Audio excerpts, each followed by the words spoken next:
Hello, I'm Jeff Hajek. I'm the owner and founder of Action Continuous Improvement and Continuous Improvement Central. And in this video, I am going to talk to you about the A3 project process. Now, A3 thinking is kind of the big picture of how to approach a problem, and A3 projects are the actual manifestation of that into the A3 report, where, when people think about A3, they're generally drawn towards the template or the report that you use to track the project. So what I'm going to talk about here is the steps of the process.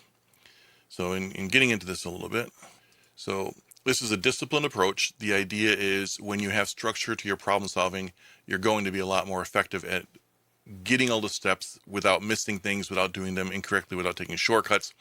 And it forces you to really do a few things.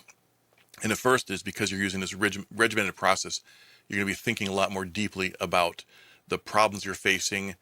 Because there is a structured approach and because there's a record of it that's in a common format, it aligns people more. And part of that is just in building trust.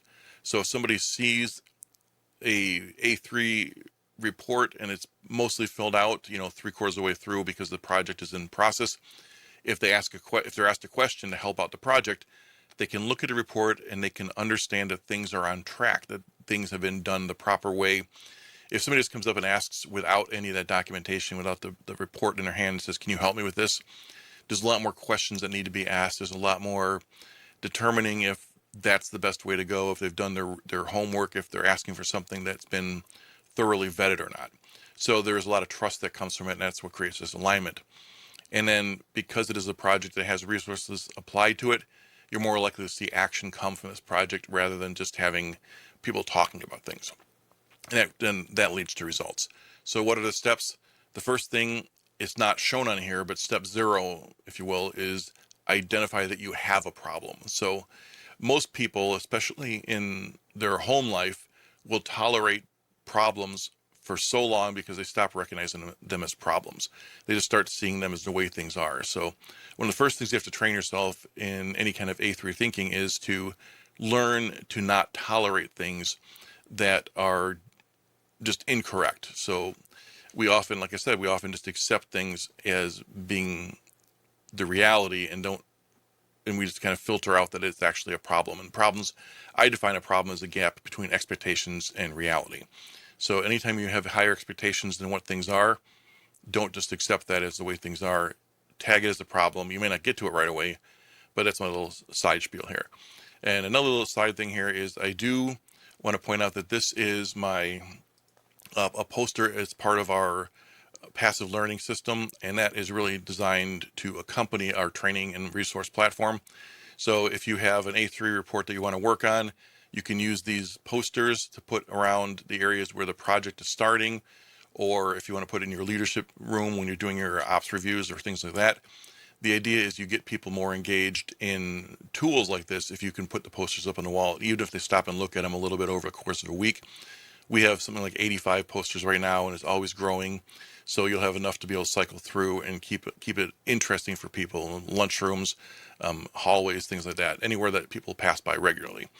And the other thing I want to ask is likes and subscribes. Likes really help me out. It kind of lets other people know that this is a video worth watching, and it helps me be seen more. Subscribes helps make sure that you're not going to miss anything. Subscribes help me, but they also help you in not losing out on new content when it comes out and comes available. So check out in the description down below, and those likes and subscribes buttons really help out. So kind of going along on this thing a little bit more, once you identify the problem, the next step, of course, is to define it. And that's not just to say, hey, we got a problem. It's talking in specifics of, what's the impact of it and what are the numbers associated with it.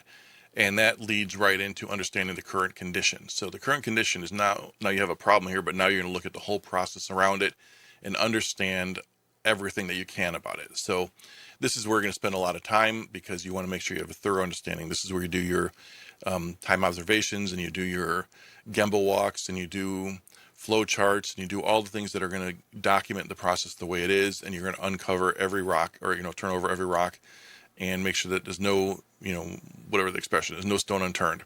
And you're going to find out what things are. And then once you understand the condition, you can set your goals. And your goals are going to come, based off your problem statement and where you want to be.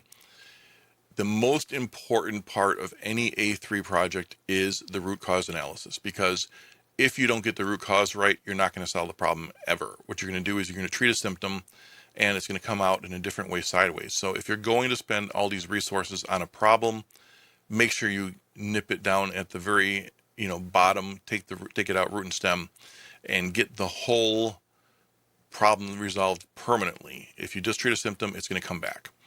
Once you have that root cause uncovered, you're going to develop your countermeasures, and these are going to be shown just as a line item on your A3 report, but they're going to need some full documentation on the back. And I'm not really big on documentation, but what I mean is a full analysis and a full effort plan on that specific countermeasure. And often that requires, if you're going to do a plan over a period of months, often you do need the documentation to go along with it. So action plans. You need to have an action plan for each of your countermeasures.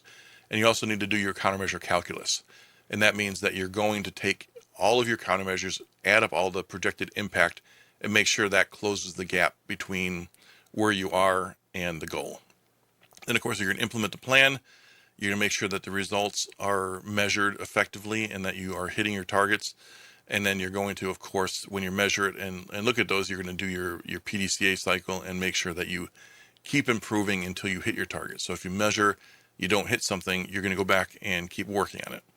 And then you're going to standardize and sustain. So one of the biggest problems in any kind of problem solving effort, A3, Kaizen, daily improvement, is you make a change and then something gets a little bumpy on it, and then people go back to the old way, and then the new tools get put away, the old tools get pulled back out. People start to drift back. Somebody comes off of vacation not knowing the new way. For whatever reason, we start getting drift back to the old way because of habit. So we need to make sure we standardize the new process so that can't happen, and we sustain it by auditing. So that's kind of the gist of it. I do want to say some key principles here.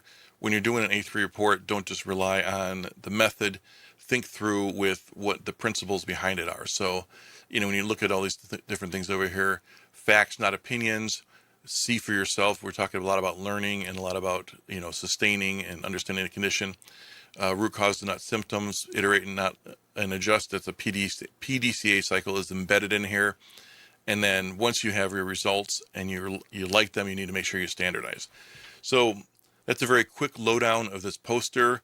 I'd like to see it posted in your work area. So just go to the website, check it out. These are the best way to get them is through our memberships, and we call them toolkits. It's really designed to help you with specific problems. We have a leader toolkit, a transformation toolkit for the company leaders who are heading up their continuous improvement effort.